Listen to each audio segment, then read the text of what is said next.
It's a new school year, Wildcats, which means a reminder of our dress code. Let's go talk to our new assistant principal, Miss LeDuc, on the rules and the consequences of breaking the dress code. So I know that sometimes it's up to the teacher's discretion what they deem to be appropriate and inappropriate, but I think having a set guideline of what we should not be seeing. So midriff tops are not allowed. I should not be able to see your belly button.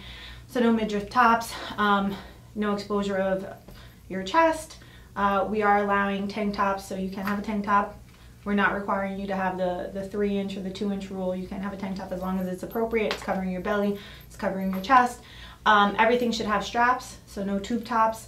I should not be able to pull your shirt down, so if you have a halter top where I can pull a string and your shirt can be, I guess, removed.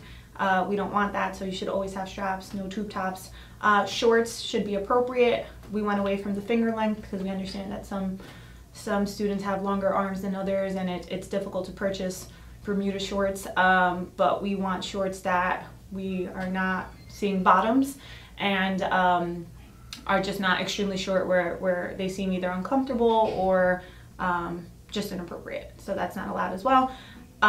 Flip-flops are one thing that are actually dangerous to wear in school, and I know that we're a little lenient with those in the summer. Luckily, we don't have very many months of summer when we're in school, but flip-flops are something that we deem to be a hazard if someone steps on them or if you slip.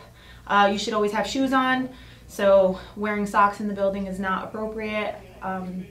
So footwear should always be worn.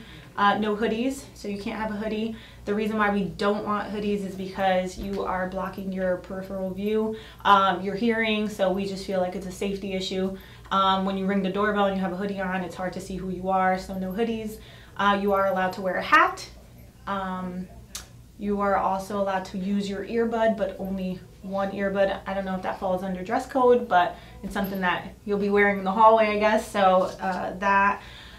You cannot wear any t-shirts that have anything that are inappropriate or vulgar written on them. So if it's disruptive to the classroom, it'll be addressed. I know that some students can put up a fight as to what's disruptive and what's not, but if it's disrupting learning and it's something that's written on a t-shirt, it's up to our discretion to decide whether or not it's appropriate or not. So I think administration here feels like we would love to say that everybody's going to come out and be a mathematician or a scientist or a historian, but we know our main goal here is to create good citizens, and not that attire makes you a good or a bad citizen, but it prepares you for situations, and everything is situational awareness, so where you can and cannot wear certain outfits. So I know as an assistant principal, I can't come to work wearing a certain type of attire or I will no longer have a job, and so getting you prepared to understand that there's just certain places that attire is appropriate and inappropriate, and that's why we implemented it. I think we were very lenient in saying you are allowed to wear shorts that are shorter than your fingertips. You are allowed to wear tank tops that are skinny strap tank tops. We're okay with those. Midriff shirts are more of a beach kind of summer attire, which we don't think is appropriate for school. And I think in general it's just to kind of set an example and understanding that there's just a time and place for everything, and a time and place to wear certain things. They wear the small volleyball shorts because it's part of the athletic piece, and I know that's something that does come up. And I think that that's a tricky piece because when we're in school, it's the educational piece, right? So you're here to learn and and I know some students would disagree and say that, oh, clothing doesn't distract. But as human beings, we know that there's certain things that do distract us. And so when you're in an educational setting, your goal should be ultimately to just focus on the learning process.